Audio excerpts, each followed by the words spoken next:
Car antennas receive low-quality information from 360 degrees around, whereas radar antennas need to be extremely precise over long ranges.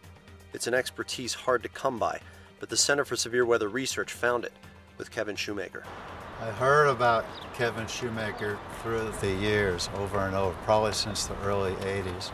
And I never really met Kevin Shoemaker, but I heard stories about him.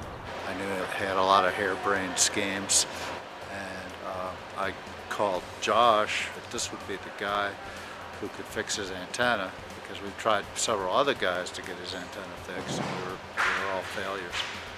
I started kind of early, like in the 3rd grade, for instance. I wrote to NASA and to National Radio Astronomy Observatory and other big observatories and crudely asked for information. And there was a woman from the Jet Propulsion Laboratory that took it upon herself to educate me and changed my life forever.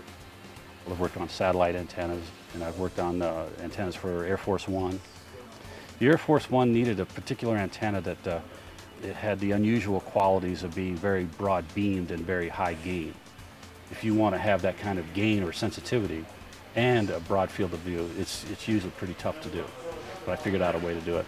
Shoemaker has also worked on antennas for the Space Shuttle, the FBI, and the Drug Enforcement Agency. I ended up designing lots of antennas that were of the stealth variety, where an antenna was present but not obvious. It wasn't visible.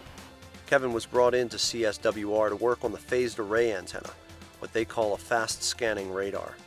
He's been changing the feed design of the waveguide on the rapid scan down, also looking at a lot of the other parts of the radar, and he's made it much more sensitive, probably about 50, maybe even 100 times more sensitive than it was when we first designed it.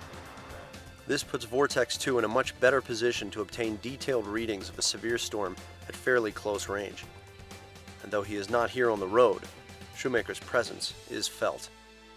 For the Weather Channel, I'm Brian Pollack.